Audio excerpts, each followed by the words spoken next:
sean todas y todos ustedes bienvenidos y bienvenidas a su programa Diálogos Feministas, en una emisión más de este esfuerzo que el Partido de la Revolución Democrática hace para ustedes como una herramienta justamente de análisis, de debate, de discusión y de propuestas. Propuestas, por favor, también es lo que nos hace falta. Y más en temas como el día de hoy que vamos a tratar. Híjole, yo sé que allá en su casa ustedes en algún momento se han de sentir identificadas o conocen a alguien a quien ya le sucedió. El día de hoy vamos a hablar con el protocolo para juzgar con perspectiva de género. Bueno, es un tema muy importante que me gustaría que ustedes compartan, que ustedes comenten, y para ello nos van a acompañar Vianey Martín del Campo Vera.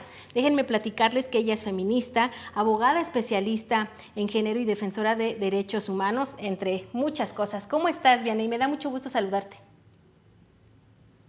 Hola, muy buenas tardes, muchísimas gracias y muchas gracias por el espacio. Gracias a ti por acompañarnos y me da también mucho gusto saludar a la doctora Luisa Gabriela Morales Vega, es doctora en Derecho por la UNAM, profesora y tutora del posgrado en Derecho también de la UNAM, profesora e investigadora también de la UAM. Me da mucho gusto saludarla, doctora Luisa, ¿cómo está? Hola, ¿qué tal? Buenas tardes. Yo muy bien, gracias. Y pues gracias por la invitación y por dejarnos participar en este diálogo. Pues gracias a ustedes por acompañarnos, gracias a ustedes que van llegando y que se van incorporando. Nuestro tema del día de hoy, el protocolo para juzgar con perspectiva de género.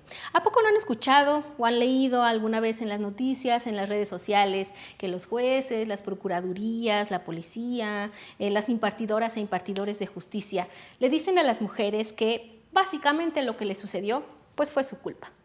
Insólito, ¿no? Es de no creerse, pero a veces, muchas veces, así sucede. Yo quisiera preguntarle a nuestras invitadas, ¿por qué sucede esto y cómo es que se imparte entonces la justicia en México? Vamos a comenzar con usted, doctora Luisa. Por favor, ayúdeme con esta pregunta.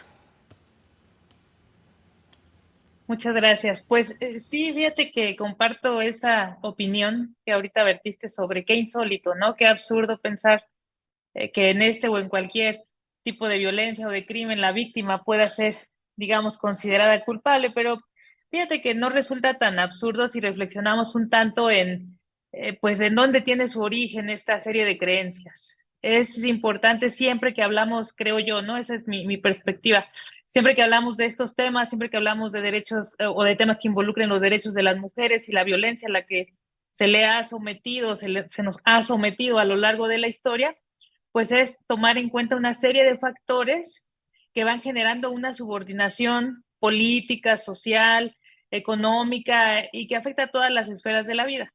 En ese sentido, pues la mujer que tradicionalmente se piensa o se considera reservada a ciertos espacios, como lo es el doméstico, pues entonces, digamos, tiene una vocación, un destino, una función en la sociedad, y cuando esta vocación o este destino se ve transgredido y entonces suceden, ¿no? Cosas malas, cosas indeseables, esto que identificamos con delitos, violencia o alguna otra cuestión indeseable socialmente hablando, pues entonces parece que esa transgresión que ellas cometen es lo que las colocó en esa posición de vulnerabilidad y que finalmente terminan siendo víctimas de esta propia imprudencia o rebeldía, ¿no?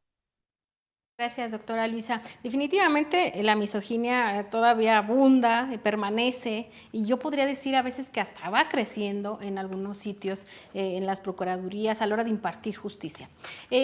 Todos y todas creo yo, ¿verdad?, que entendemos la parte de la impartición de justicia, es decir, que se haga valer nuestros derechos, que se respeten, que se juzgue, ¿verdad?, algún tipo de violencia. Pero los colectivos feministas, por supuesto, todas las mujeres decimos y exigimos al gobierno que se implemente justicia con perspectiva de género, que se imparta justicia con perspectiva de género, y lo hemos escuchado muchas veces, a lo mejor ustedes lo han leído en redes sociales, pero así, al grano. Vianey, quiero que me ayudes diciéndole a las mujeres que nos ven y a los hombres también, ¿qué significa juzgar con perspectiva de género? ¿Cómo es juzgar con este enfoque? Pues bueno, son muchísimas implicaciones, ¿no? Primero, eh, tendríamos que hablar para una impartición de justicia, pues primero tendría que haber un acceso a la justicia, ¿no? Y aquí, por ejemplo, estamos viendo que pues el trabajo de prevención en estos temas de pues violencia contra, bueno, me gusta más hablar de violencia contra las mujeres para que no haya confusión, ¿no? En vez de violencia de género, no hay un trabajo adecuado de prevención. Y además de que no hay un trabajo adecuado de prevención, pues el acceso, ¿no? Para que haya una impartición, primero tiene que haber un acceso a la justicia. Y estamos hablando de que la cifra negra es del 97%, es decir, de las personas en general, no estamos hablando nada más de mujeres, en general, las personas que no denuncian es un 97%. Esa es según la última actualización, datos oficiales. Y también partimos pues del mito de que es que los hombres no denuncian, las mujeres sí, ¿no? Pues estamos en una cifra negra en general del 97%. ¿Y qué pasa con este 3%? Que muchas veces el típico rebote, ¿no? De las autoridades, es que ¿por qué usted, por qué le pegó, señora, ¿no? O usted qué hizo, y no sé, en delitos sexuales, y pues cómo iba vestida, y dónde estabas, y por qué está ahora. Entonces, para hablar de la impartición de justicia, creo que el primer pasito es hablar del acceso a la justicia, ¿no?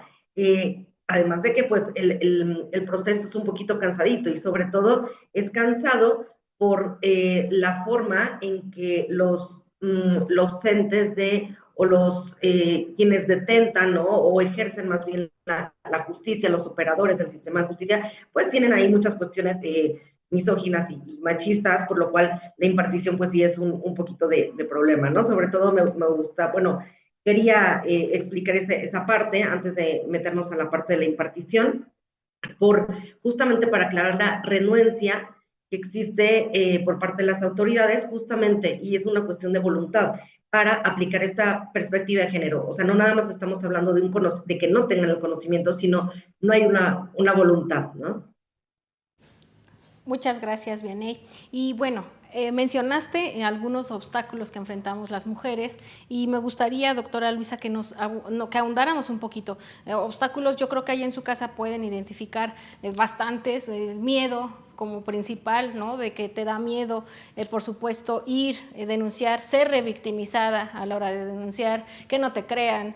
¿Qué obstáculos, además de estos, doctora Luisa, pueden enfrentar las mujeres a la hora de querer acceder a la justicia? Pues mira, yo quiero decir que me gusta mucho el enfoque que le dio Vianey a la respuesta anterior. Creo que tiene absoluta razón cuando dice, pero ¿qué pasa con la prevención, no? ¿Qué pasa con todo lo previo? No podemos hablar ya de un escenario en donde la mujer está solicitando o ya se puede caracterizar como justiciable ante los diversos organismos e instancias de impartición de justicia, si ni siquiera hay como los pasos previos. Y ahora que me preguntas de obstáculos, pues tiene también mucho que ver por ahí, ¿no? Yo creo que en principio nos hace falta, aparte de conocer, realmente cuestionar, porque hace unos momentos yo decía que tú le llamaste misoginia, sí, toda esta estructura, ¿no? Patriarcal o etcétera, que coloca o ha colocado a las mujeres en esta situación de vulnerabilidad y subordinación, pues es ubicua, está en todos lados, impacta todas las esferas de la vida. Entonces, ¿qué tan complejo resulta? Primero, ser conscientes de ese sistema, ¿no? Y después, bueno, lo que implica cuestionarnos los costes que tiene a nivel personal, a nivel institucional, a nivel familiar, toda esta parte de este sistema grande de opresión.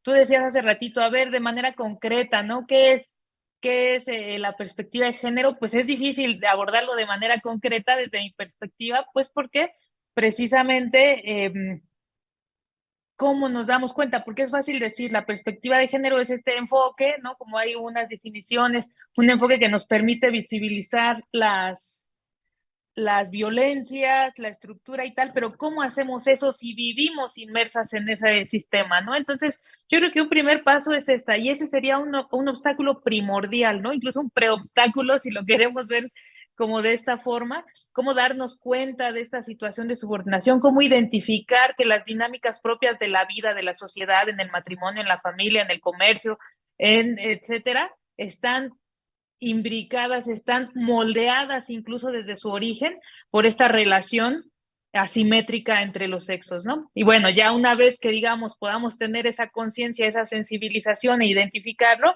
pues bien lo dijiste tú, pues también el miedo tiene un costo social, tiene un costo familiar también rebelarse o, digamos, pelear o reivindicar, ¿no? Algunos derechos para las mujeres. Y si nos vamos a nivel macro o estructural, bueno, pues eso lo podemos trasladar incluso a los ambientes de trabajo, al acceso a los cargos públicos, etcétera, ¿no? Es decir, es complejo, como yo dije desde un principio, desafiar ese rol o ese lugar, ¿no? Destinado para las mujeres, pues porque implica, digamos, de alguna manera, contestar a los lugares que ocupan los hombres, ¿no? Entonces, yo creo que podemos dejar así un poco amplio y a lo mejor irlo detallando más adelante. Claro que sí, y justo quería llegar a ese punto, porque precisamente pues definirlo es abarcar muchísimos temas, ¿no? Pero tal vez impartir justicia con perspectiva de género es algo a lo que tampoco se le ha querido entrar y que tal vez desde la perspectiva legal, ¿no?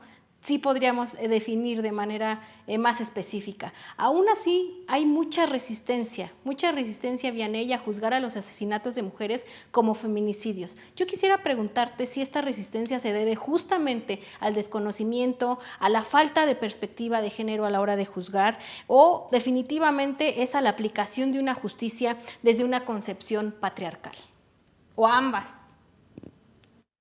Yo creo que el desconocimiento es mínimo porque la ley no da mucho para interpretación. Digo, la verdad es que las razones de género son muy claras y están ahí en fracción 1, fracción 2, fracción 3, cuando el cuerpo está expuesto, cuando haya una relación, algún vínculo, etcétera, ¿no? Entonces creo que es bastante claro esta parte legal.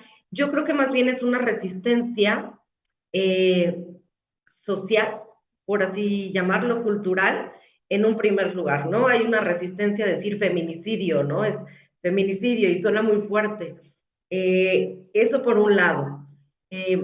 Pero por otro lado, que yo creo que es el problema pues más importante, es los gobiernos, y no estoy hablando de uno o de otro, los gobiernos en general, o los estados, manejan cifras, ¿no? Entonces, ¿cómo vamos a ver cómo ha crecido la violencia contra nosotras si en vez de poner, por ejemplo, no nada más en el caso de feminicidio, en vez de poner feminicidio, se pone homicidio, entonces bajan las cifras, ¿sí? Entonces ya se puede hablar de que un estado ha bajado las cifras de feminicidio, sí, porque lo están catalogando como suicidio o como homicidio, ¿no? Entonces, cuando sí hay factores para calificarlo como feminicidio, eso por un lado. Y bueno, otro ejemplo es la violencia familiar, ¿no? Violencia que generalmente es la violencia contra las mujeres, y en vez de catalogarlo como violencia en contra de una víctima mujer, violencia familiar, se pone como lesiones, ¿no? Entonces, yo creo que más que nada es una cuestión política en general para manipular cifras en cuanto a los delitos contra nosotros. Muchas gracias, Vianey, gracias a las dos. Hemos llegado al final de este segmento porque el tiempo pues es implacable con nosotras, entonces hay que detener un poquito la grabación aquí para que podamos continuar en un segundo segmento con ustedes. Vamos a regresar, no sin antes pedirles que comenten, compartan este programa, nos den también sus opiniones. ¿Ustedes saben, tienen idea, tenían duda o tienen algo también que decirnos sobre qué es juzgar con perspectiva de género? ¿Alguna vez han ido a denunciar algún acontecimiento? ¿Han acompañado a alguien? ¿Qué obstáculos han encontrado ustedes y cómo los resolvieron? ¿Por qué no nos cuentan? Y ahorita regresamos.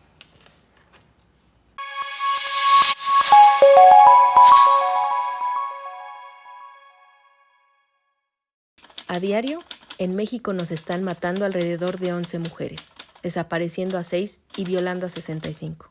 Entre 2015 y 2021, fueron asesinadas 24.230 mujeres en nuestro país, pero solo 5.718 casos fueron indagados como feminicidios, según datos del Secretariado Ejecutivo del Sistema Nacional de Seguridad Pública. Año con año, el feminicidio, violencia extrema contra las mujeres en razón de género, no ha dejado de crecer, como nos demuestran las cifras oficiales a continuación. En 2015 fueron 427. En 2016, 647. 2017, 766. 2018 sumaron 917. 2019, 973. 2020, 978. 2021, 1006. En síntesis, de 2015 a 2021, el feminicidio aumentó en un 121.6%.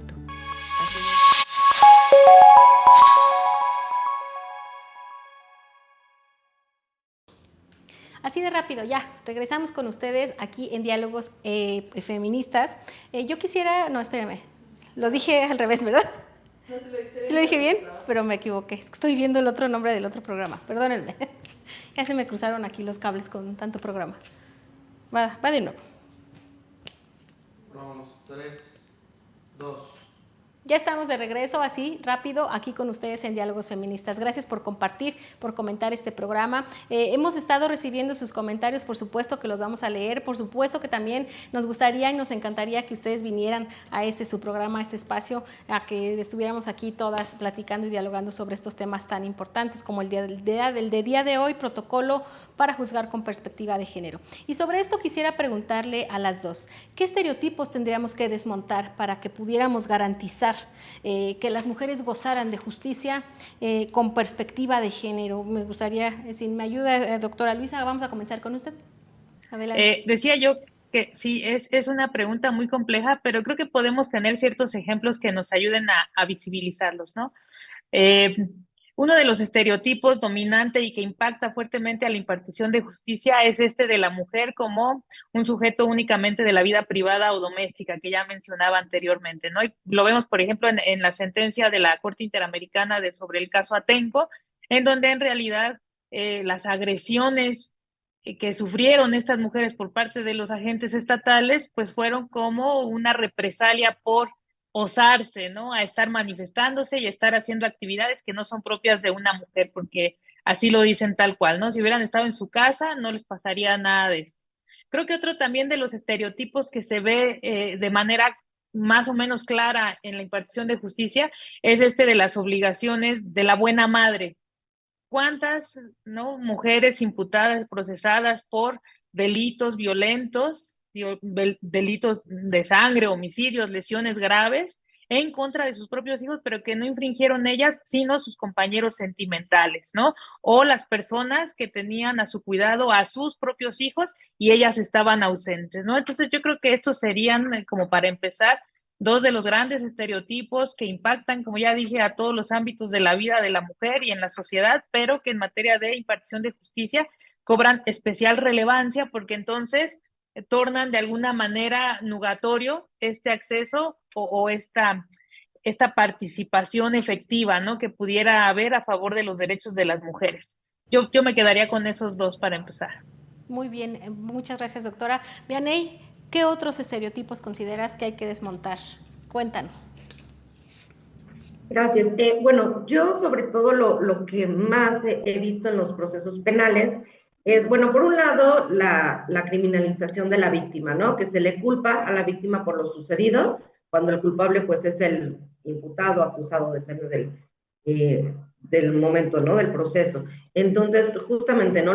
Que se le culpe a la víctima, ese es en un primer lugar. Otra también que no hizo lo necesario como para repeler la agresión, ¿no? Igual es una forma de criminalizar, ¿no? Es que no dijiste que no, es que hubieras aventado, hubieras gritado, ¿no? Cuando pues uno no sabe, incluso una misma no sabe cómo reaccionar o cómo una va a reaccionar en el momento en que se atente contra nuestra integridad, ¿no? Yo puedo pensar que voy a llamar a la policía, puedo pensar que voy a gritar, pero a lo mejor en el momento que me sucede me paralizo, ¿no? Entonces es eso, el exigirle otra conducta distinta a la víctima, que es parte también de la criminalización. Y sobre todo lo que yo veo muchísimo es un estereotipo enorme, ¿no? En los procesos penales, es decir o interpretar, ¿no? O argumentar que las mujeres tienen una motivación distinta al motivo real estoy tratando de buscar las palabras no tan técnicas, ¿no? Por ejemplo, si una mujer denuncia un abuso sexual, esto se da muchísimo en delitos sexuales, denuncia un abuso sexual, entonces a lo mejor ahí la contraparte dice, es que lo que en realidad pasa es que se quiere quedar con la casa, ¿no? Lo que en realidad pasa es que ella está enojada porque le dije que no a esto, lo que en realidad, ¿no? Entonces, ese es un estereotipo enorme, que las mujeres denuncian por una motivación distinta a la que es, ¿no? A la que hace que se inicie este procedimiento o que se interponga la denuncia. Ese es el que más veo yo con frecuencia. Sí, claro, y ahorita que lo dices, ¿no? Justamente es muy común escuchar de, es que lo hizo por celos, es que como la dejó, es una venganza, es por coraje. Y otro de los que hemos también leído en los comentarios que nos envían es cuando tú como amiga, como vecina, como familiar, decides acudir, apoyar la versión como en la manera legal de testigo, pues también, ¿no? Es que nada, está inventando, está de chismosa y porque, entonces, ¿usted qué hacía en la calle de mitotera? ¿Por qué vio todo eso, no? Entonces, todos esos estereotipos que los vemos por todas partes, pues obviamente impiden que las mujeres a veces ya hasta quieran ir a denunciar, porque evidentemente pues genera un miedo, genera una desconfianza, genera apatía, dices, no, pues ¿para qué voy? O sea, no me van a creer, ¿no? No voy a sentirme cómoda, me van a revictimizar, muchas veces hasta violentar psicológica y físicamente. Y quisiera también hacerles otra pregunta, porque bueno, hemos hablado un poquito de estos estereotipos, hablamos de los obstáculos tal vez, pero hay la Suprema Corte de Justicia de la Nación elaboró un protocolo justamente para juzgar con perspectiva de género. Quisiera si nos pudiera ayudar, doctora Luisa, a comentarnos un poquito de qué trata este protocolo. Bien, pues el protocolo para juzgar con perspectiva de género forma parte de una serie de instrumentos de esta naturaleza que ha estado emitiendo la Corte pues, en los últimos años. Entonces, en un principio, ¿no? Se consideran como pautas concretas que las personas juzgadoras debieran de seguir cuando tienen frente a sí la responsabilidad de juzgar asuntos que tengan injerencia en los derechos de grupos especialmente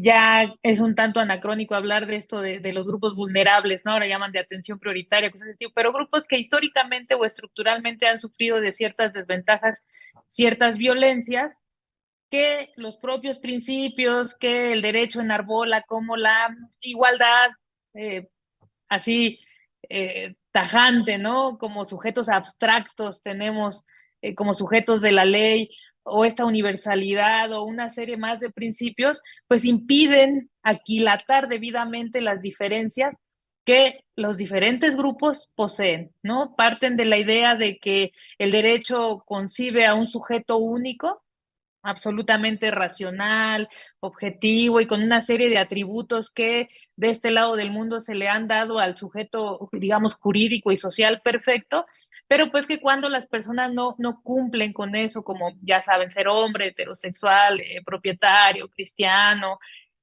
casado, libre de discapacidades, no perteneciente a minorías étnicas, etcétera.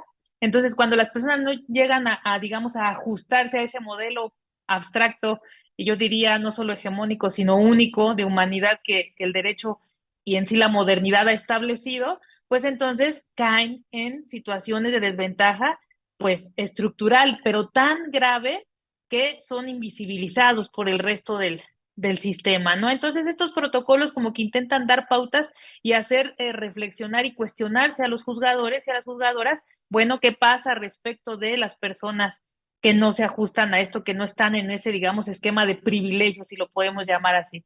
Y entonces, ahora, actualmente, han cobrado tal relevancia porque nos hemos dado cuenta que no es que sea una carta de buenas intenciones, recogen postulados propios que están en la Constitución, que están en otras normativas de primerísima jerarquía, que entonces lo que hacen es como brindar una herramienta técnica de algo que se debe de hacer y ya lo pone como junto, como trabajable, como unas instrucciones para armar, ¿no? En un juicio. Entonces, eso es en realidad el protocolo, es un instrumento que los juzgadores deben de seguir, ¿no? Todas estas personas que se dedican a la impartición de justicia deben de seguir. Y el que nos atañe ahorita, pues es tener esta visión sensible a las diferencias entre hombres y mujeres o al género. Muchas gracias, doctora, por la explicación. Y hoy me gustaría preguntarte, Vianey, ¿se está aplicando realmente el protocolo o solamente justo está ahí como una herramienta a la cual, pues, por supuesto, le falta difusión, capacitación, le falta entendimiento, le falta aplicación? ¿Tú qué nos puedes comentar al respecto? Bueno, en realidad uno como postulante, ¿no? Pues estamos insistiendo, insiste, o sea, detrás del Ministerio Público, bueno, de la Fiscalía, detrás cuando tenemos audiencia, justamente para que se aplique, ¿no? Los hacemos valer. Es muy importante también comentar que no nada más es el protocolo, digo, el protocolo, justamente como lo dijo la doctora, al final es el resultado de una serie de instrumentos jurídicos, principalmente, no nada más, pero principalmente internacionales. Entonces, yo creo que el protocolo sí es sumamente importante. Sin embargo, hay que saber, hay que quizá a lo mejor presionar un poquito y ser más precisos en qué es lo que pretendo conseguir respecto del operador de justicia, o sea, qué resultado quiero, ¿no? Y a lo mejor ser un poquito más precisos. Por ejemplo, si bien se habla de esto en el protocolo, se habla un poquito más o más extenso respecto de los delitos sexuales, que son hechos ocultos, se le llama, ¿no?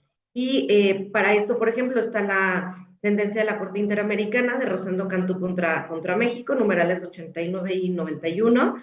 Digo, en general todo el documento es interesante, pero estos dos numerales hablan justamente que hay que darle mayor preponderancia al dicho o a la declaración de la víctima, justamente porque estos hechos son ocultos, ¿no? Esto también se contempla en el protocolo, pero a lo que voy es que si bien es un instrumento muy importante el protocolo, hay que ser más precisos con toda la gama que tenemos pues de convenciones, por ejemplo, ¿no? Que son las que son un poquito más pro persona, un poquito más amplias o más protectoras, y al final, digo, o sea, tenemos el control de convencionalidad, a lo cual están obligados todos los operadores, perdón, de justicia, de aplicarlo, ¿no? Entonces, eso quería yo enfatizar un poquito, que si bien el protocolo es una gran ayuda y exigir a los operadores de justicia a hacer lo suyo, ¿no? A acatarlo, no nada más es el protocolo, sino toda esta gama de leyes.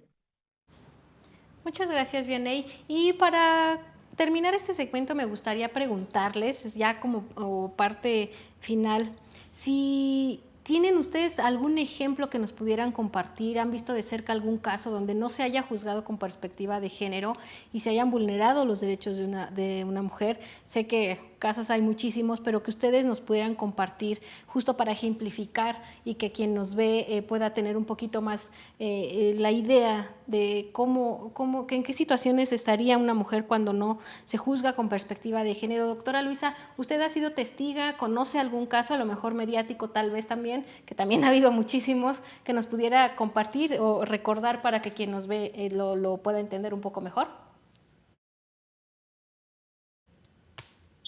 Pues mira, sí, realmente aquí yo lo que podría referir sería de estos grandes casos que llegan a documentarse o que están en la opinión pública, porque pues yo, a diferencia de Vianey, por lo que advierto, pues no me dedico al litigio en específico, así que yo tenga esta experiencia de primera mano, pues no, pero como dices, hay muchos casos y creo que alguno de los fundamentales fue esta mujer que es por demás, bueno, en todos los feminicidios y demás lamentables, ¿no? Pero de Abril, creo que recuerdan de Abril, esta mujer que sufre primero violencia familiar, denuncia y tal, y entonces dice, no existe tal, y el juez, digamos, no considera necesario tomar ninguna medida de prevención, ¿no? Respecto del cónyuge o algo así, y después termina en feminicidio, ¿no? O de algunos otros como casos también, ¿no? Internacionales o célebres, lamentablemente, de estas niñas que son sometidas a abusos sexuales. Pienso, no sé, en LC contra Perú o alguno de estos casos, pero que yo estoy segura que se multiplica. Tuvimos un caso en Chiapas hace unos años muy similar de esta niña que es víctima de abusos sexuales. Hay un embarazo por culpa de estos ataques, y entonces la Junta Médica pues no ve viable, ¿no?, practicar una interrupción de ese embarazo a costa de la vida de las niñas, aunque ella, por ejemplo, intentó suicidarse y quedó parapléjica, hay una serie de tragedias o algunas que ya tienen una discapacidad de entrada, pero bueno, hay por ahí juega todo este sistema, ¿no? Valorativo y moral y social de lo que significa ser mujer y los deberes que debe afrontar y las penas, ¿no? O digamos los sufrimientos que se deben sufrir. Entonces, todo esto acusa una grave falta de perspectiva de género, creo yo. Muchas gracias, doctora. Yo estoy segura que también hemos escuchado muchos casos en las redes sociales y también ustedes han de recordar muchos. Vianey, ya para cerrar, tú como litigante, bien dice la doctora, tal vez tengas un poquito más de acceso o has llevado incluso casos donde pues tú has sido testiga de que no se juzgue con perspectiva de género. Sí, digo, en realidad a mí en lo particular, pues bueno, lo hago valer porque lo hago valer, ¿no? Entonces se presiona y estamos ahí encima de estos operadores de justicia para que pues justamente hacerlo valer, si no tenemos instancias, apelación, amparo, etcétera, ¿no? A mí más que casos, la verdad es que hemos logrado, ¿no? Nuestros objetivos en lo particular, en los casos que yo llevo, pero más que nada, digo que obviamente también hay jueces, ¿no? Que no quieren hacer caso de la perspectiva de género, ¿no? Que al final, como les comentaba, pues es una cuestión de voluntad. Pero en realidad no me pasó mucho. Más que nada, sí puedo decir que donde tenemos el problema, el foquito rojo de no querer aplicar esta perspectiva de género es en las fiscalías. ¿Sí? Cuando ya nos vamos a juez de control, juez de enjuiciamiento, ya cuando pasa al Tribunal Superior de Justicia, la verdad es que no he tenido yo tanto problema con la aplicación de esta perspectiva de género, pero en la fiscalía sí. En las fiscalías, digo, no nada más es de la Ciudad de México, la verdad es que en varias fiscalías hay una renuencia enorme para aplicar esta perspectiva de género, ¿no? Entonces, creo que ahí hay un problema grande, mucha misoginia, la verdad, mucho machismo justamente en esa partecita, ¿no? En esa institución. Muchas gracias, Vianey, gracias a las dos, se nos terminó el tiempo. Vamos a hacer una breve pausa para que ustedes tengan chance de compartir el programa, de comentarnos, de decirnos, ¿ustedes les ha sucedido? ¿Han denunciado alguna vez? ¿Cómo les fue? ¿Obtuvieron un fácil acceso a la justicia? Y también, pues, hay que platicar más adelante sobre el costo que también tiene, ¿no? A veces otro de los obstáculos que podemos identificar es la parte de la economía. ¿Ustedes qué nos pueden comentar? Escríbanos, por favor, ahorita regresamos.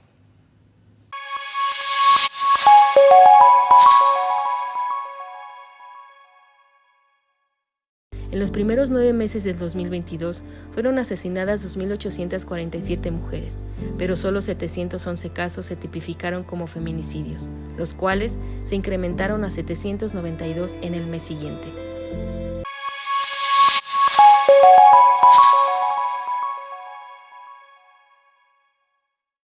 Llegamos a la parte final de tu programa Diálogos Feministas. No dejes de compartir y de comentar este programa. También lo puedes disfrutar a través de la plataforma de YouTube. Le pones ahí Género y Política y vas a encontrar este y todas las series y los programas que el Partido de la Revolución Democrática hace para ti en este esfuerzo de tener un espacio donde podamos platicar, dialogar, adquirir conocimientos, porque pues bueno, es muy importante para nuestra participación, para nuestro liderazgo político también, para nuestro empoderamiento. Vamos a finalizar. Me gustaría preguntar antes de las conclusiones, Vianey, ¿tú consideras más bien tú nos puedes decir si se debe de castigar o no sancionar? ¿Es obligatorio para las y los impartidores de justicia juzgar con perspectiva de género? Es decir, ¿hay algún tipo de sanción si no se sigue un protocolo? Si, por ejemplo, que un juez o una jueza, un fiscal dijera, estas son mis creencias y también tengo derecho a que las respeten. ¿Qué podría suceder ahí? ¿Es vinculante? ¿Se castiga? ¿Se les puede obligar? Sí, es vinculante, no es opcional, no es de acuerdo a la moral de cada quien, es algo obligatorio, se debe juzgar con perspectiva de género, sí o sí, ¿no? Y sobre todo, digo, tenemos ahí la situación, no hay un artículo que diga, se tiene que aplicar el protocolo así textual, ¿no? Pero sí tenemos el 133 constitucional, concatenado con el primero constitucional, donde nos habla de que la legislación pues, internacional forma parte de la ley suprema, ¿no? de nuestro país. Y está también, bueno, el control de convencionalidad, que no es optativo, es obligatorio para todos los operadores de justicia, ¿no? Y bueno, tenemos ahí la convención de, bueno, Belém do Pará, tenemos a la CEDAW, tenemos un sinfín de documentación, sobre todo, digo, la más protectora es la legislación internacional, que tiene que aplicar el operador de justicia sí o sí, ¿no? ¿Y qué es lo que sucede si no? Pues bueno, tenemos ahí a asuntos internos, tenemos a las comisiones de derechos humanos, tenemos a la Fiscalía de Servidores Públicos, ¿no? Porque podría constituir incluso ya hasta un delito de acceso a la justicia o de negación a la justicia. Y también tenemos, se me ocurre el artículo 258, ¿no? Del Código Nacional de Procedimientos Penales, que se puede solicitar audiencia ante juez de control para pues como documentar o abordar omisiones, negligencias contra los ministerios públicos, ¿no? Entonces se puede hacer una, se puede hacer otra o se puede hacer todas, ¿no? Dependiendo un poquito como el caso concreto. Entonces, aquí sí, o sea, quiero ser enfática en que no es a voluntad de cada quien, quieran o no. Esto no es una cuestión ni de voluntad ni de capacitación. Se tienen que capacitar sí o sí y lo tienen que aplicar sí o sí. Muchas gracias, Vianey. Importante, por supuesto, saberlo. Doctora Luisa, ¿qué tenemos que hacer las mujeres para exigir que se cumpla, que se respete, que se nos imparta justicia respetando, por supuesto, el protocolo, con perspectiva de género? ¿Cuál es el papel que debemos seguir jugando las mujeres para exigir este derecho? Pues fíjate que yo diría las mujeres y los hombres y todos en general, ¿no? Porque creo que algo, y lo dijo Vianey, o yo lo identifiqué en su respuesta tan acertada, es que hablamos de derechos humanos, ¿no? Cuando hablamos de derechos de las mujeres y toda esta problemática que implicaría tomar en cuenta el sexo de las personas, la situación, la simetría, las relaciones que se establecen con las otras personas que son relevantes en este tópico, pues estamos hablando de derechos humanos. Entonces, lo que se tiene que hacer, pues es, primero, esta cuestión de la voluntad, del interés, claro, pero realmente creerlo, pensarlo, trabajar sobre eso. Y segunda, conocer, porque como bien nos comenta también Vianey, no es que quieran, entonces lo deben de hacer, ¿no? Pero para eso debemos tener el conocimiento, el interés, que realmente existan los presupuestos, que no se caiga en la simulación, que también hay como mucho de eso, ¿no? Las capacitaciones que se dan en esta materia a veces son solo para cumplir ciertas metas programáticas. ¿Qué tantos instrumentos de evaluación y de seguimiento tenemos respecto de cómo se va apropiando la sociedad misma y los funcionarios, las instancias gubernamentales de estos conocimientos, etcétera? Entonces es realmente pensarlo como una necesidad, como esas grandes obligaciones que están en el mandato constitucional y que deben de informar toda la función pública. Y las personas, pues también, digamos, el resto, la ciudadanía, realmente creerlo así, como que son derechos humanos, identificar, porque esa es su verdadera naturaleza. Entonces, no es que las mujeres estemos solicitando prebendas o beneficios o cosas que no nos corresponden. Incluso hay voces que lo dicen ahora sí, ¿no? Ya las mujeres tienen como muchos derechos y todavía quieren más, ¿no? O sea, como que, ¿qué sucede? Deben de ubicarse en su lugar y eso es contribuir contra la misoginia. Y hay factores estructurales, pero también subjetivos que impiden que realmente lo asumamos como tal, ¿no? Entonces yo creo que una idea, un mensaje que todas y todas debemos tener es que hablamos de derechos humanos y todo el impacto que eso tiene en la vida social y personal pues de todas y todos, ¿no? Totalmente de acuerdo, doctora. Yo creo que es una tarea de todas, de todos, absolutamente, por igual, Sí. garantizar justamente ese acceso. ¿Y qué tendrá entonces que hacer, por supuesto, en la parte legislativa, tal vez, de políticas públicas, las y los diputados, el gobierno? ¿Cómo garantizar que las mujeres podamos tener acceso. Hablaba yo en el segmento pasado de que incluso, bueno, hay mujeres que cuando quieren ir a denunciar, pues entre muchos obstáculos que enfrentan, pues es la parte de la economía, el acceder a un abogado, a una asesoría, pues evidentemente no siempre puede ser o resultar gratis. Hay colectivos que así lo hacen, pero pues no pueden darse abasto, por supuesto, con tanto caso. Que yo, no sé, a mí se me ocurriría exactamente agilizar, acercar este acceso, que realmente fuera de calidad, que fuera no por cumplir, que hubiera programas que permitieran que las mujeres tuvieran un poquito más de cercanía, que les fuera más fácil, incluso hasta para el trámite de hacer una denuncia. Pero ¿ustedes qué consideran que tendría que hacer entonces el gobierno, las y los legisladores, en pro de que las mujeres podamos tener un mejor acceso, un mayor acceso a la justicia y con perspectiva de género, Vianey? Yo creo que cada persona o grupo de personas desde su trinchera, ¿no? Por ejemplo, hemos visto mucha renuencia por parte de los legisladores para esta situación de despenalizar el aborto, ¿no? Aquí hay que tomar en cuenta, no nada más por el lenguaje, sino porque ello impacta a lo que estamos pensando. No es legalizar el aborto, es despenalizar el aborto, ¿no? Digo, al menos es pasito uno antes de regularlo. Entonces, ahí creo que hay una cuestión como importante, ¿no? De fricción, de renuencia para poder, pues, garantizar los derechos plenamente de las mujeres en este aspecto, como un ejemplo, ¿no? Por parte del gobierno, yo creo que, digo, ahí la verdad es que no diría capacitación, porque hay muchos cursos de capacitación que nada más sirve para desviar recursos, ¿no? En realidad. Entonces, digo que aquí también tenemos que tomar en cuenta que, bueno, se redujo el presupuesto para prevención de delitos contra las mujeres en este año, ¿no? Para este año. Entonces, híjoles, es complicado, si de por sí las instituciones pues tampoco se dan abasto. Justamente como lo comentas, los abogados públicos, ¿no?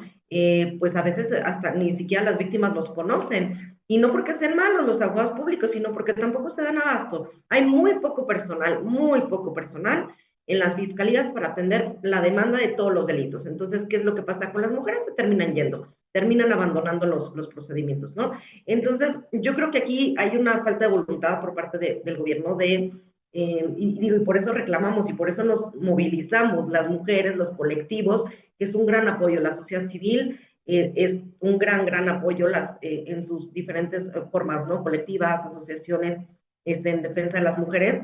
Es pues una forma de ejercer presión a las fiscalías. Entonces yo creo que ahí, como lo dije anteriormente, el foquito rojo está en las fiscalías,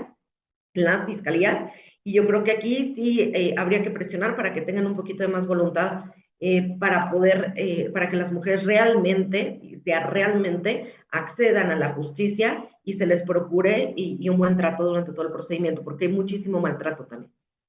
Muchas gracias, Vianey. Doctora Luisa, ¿usted qué considera al respecto? Sí, pues aparte de manifestar que coincido con lo que nos dice Vianey, mucha de esta voluntad también tiene que ver en fijarse en lo concreto, ¿no? Porque a veces pareciere que las autoridades dicen, bueno, tengo la normatividad y un montón, ¿no? La internacional, la nacional, etcétera, hasta tengo mis protocolos, afecto ciertos presupuestos, creo ciertas instituciones, pero en lo concreto, en la vida real, ¿qué implica para las personas acceder? Y les comparto que, por ejemplo, aquí en la UAM estamos realizando una investigación a partir del Atlas de Género que el Estado de México tiene, y, por ejemplo, vemos hallazgos bien sencillitos, pero con digamos, un potencial de análisis interesante, ¿no? Por ejemplo, para acceder a los centros de justicia de la gran mayoría de las mujeres mexiquenses, pues quedan a una distancia considerable de sus hogares, por lo que decías del costo, ¿no? Por eso me acordé. Entonces son mujeres que tendrían que, aparte de todo lo demás, destinar al menos 60 u 80 pesos para ir y venir a este lugar, utilizar 3 o 4 medios de transporte públicos distintos, recorrer kilómetros, porque, por ejemplo, el Estado de México pues es enorme, la variedad de los municipios es importante, y entonces ya nada más para llegar al centro de justicia y luego toparte, ¿no? Con estas personas que carecen de sensibilidad, voluntad y tal, y que todos sabemos que hasta para ir a refrendar la licencia de conducir, cuántas vueltas tenemos que dar a una institución, ¿no? Entonces, si nos ponemos a pensar eso, cuando el ingreso promedio en la entidad es de 3,500 pesos mensuales por hogar, pues entonces se torna inaccesible completamente, ¿no? Entonces, sería esta parte de no a la simulación, realmente tener la voluntad, dejar de pensar que son cosas de mujeres, sino que es una cosa que interesa y que impacta a toda la sociedad, y además ver en lo concreto, o sea, en el día a día a las mujeres qué les implica, qué les cuesta en pesos, en tiempo, en riesgos, en cansancio, en lo que tienen que dejar de hacer en sus casas con todas las jornadas que tenemos, etcétera, qué es lo que realmente afecta o implica o necesita tener, ¿no? Entonces, creo que hay muchísimos puntos desde donde abonar, bien lo dijo también desde su trinchera, ¿no? Y pues acercarse también a abogadas y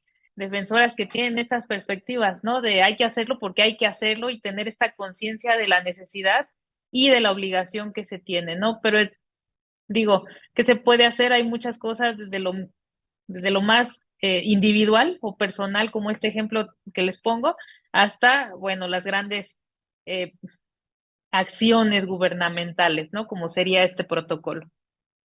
Muchas gracias, doctora. Pues presupuesto, voluntad, conocimiento, también una amplia gama de cosas que hay por hacer. Hemos llegado ya al final del programa, no me resta más que pedirles un comentario final para cerrar. Yo sé que quedan muchos temas al aire, que hay todavía mucho que platicar, que analizar y que sacar a ver de dónde soluciones, pero bueno, por hoy se nos ha terminado. Vianey, me gustaría si nos puedes regalar unas palabras finales para cerrar el programa. Sí, me gustaría cerrar enfatizando que yo creo que es muy importante que justamente desde nuestra posición, nuestros lugares, ejerzamos presión para que sea efectivo. O sea, está muy bonito el protocolo ahí, está muy bonitas las leyes, pero terminan siendo una carta Santa Claus, ¿no? Una carta de buenos deseos. Entonces yo creo que la sociedad tenemos que presionar desde diferentes formas. Yo, por ejemplo, como postulante penalista, pues desde ejercer los recursos de las leyes, ¿no? Para, pues, presionar y que lo haga, ¿no? Las mujeres, el 8 de marzo, enorme, ¿no? Las marchas que hacen y muy adecuadas, ¿no? Es una forma de presión social. Las colectivas que acompañan a las mujeres, que las acuerpan, todo eso es una presión que yo creo que no debemos de soltar y al contrario, irnos un poquito más duras con eso, para que pues lo tengan que hacer las autoridades sí o sí, ¿no? Que no sea una cuestión de que quieran o no. Muchas gracias, Beney. Doctora Luisa, ¿algo que agregar? Pues sería muy poco.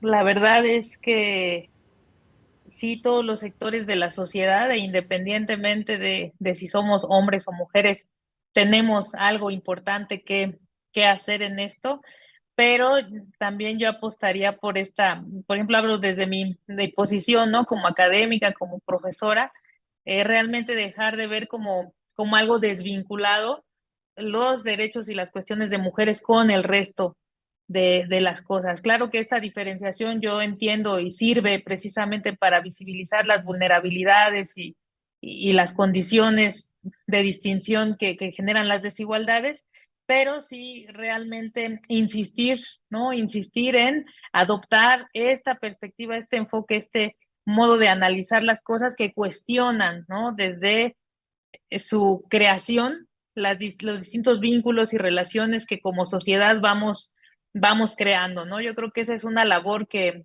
se tiene, que se adquiere, claro, con sí, la voluntad y el conocimiento y el esfuerzo, ¿no? Que yo también siempre digo, porque así como nos aprendemos y en todos lados nos repiten y son objeto de exámenes y de muchas cosas, una diversidad de teorías sociales, ¿por qué esta apenas, no? Es así como lo novedoso y se desacredita completamente todavía, por ejemplo, en muchos sectores de la academia, no en todos, obviamente, ¿no? Por el contrario, ha habido, creo que, grandes avances, pero todavía hay muchos sectores donde dicen, ¿eso qué, no? Vamos a estudiar teoría de verdad, filosofía de verdad, ¿no? Visiones epistémicas, fuertes, reales, ¿no? Las cuestiones feministas. Y creo que por ahí también implica o empieza todo eso, porque también es imposible, ¿no? Que de leer un manual ya las personas adquieran esta sensibilidad, este conocimiento y sean capaces de reconfigurar todo su sistema para la resolución de un caso, ¿no? Entonces, me quedo con esto de que es integral y que en todos lados tenemos algo que aportar. Y lo que hace este programa, pues también es buenísimo, ¿no? En la difusión. Muchas gracias, doctora. Y por supuesto es integral, estructural, hay que deconstruir muchas cosas en muchos ámbitos de nuestra sociedad y nuestra vida diaria. Ha sido un enorme placer platicar con ustedes. Gracias por habernos acompañado a las dos. Gracias, de verdad, es un enorme gusto siempre escucharlas y tenerlas con nosotras. Gracias, Vianey, por habernos acompañado. No, muchísimas gracias a ustedes y pues más foros como este.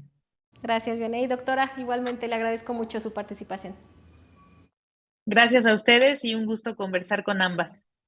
El gusto de verdad que siempre es mío. Yo siempre digo, yo soy la que aprende porque estoy aquí programa con programa y de verdad que es un gusto, es un placer y un honor escucharlas, poder compartir con ustedes este tipo de espacio que de verdad debería haber muchos aquí en todos los partidos, en las escuelas, en los trabajos.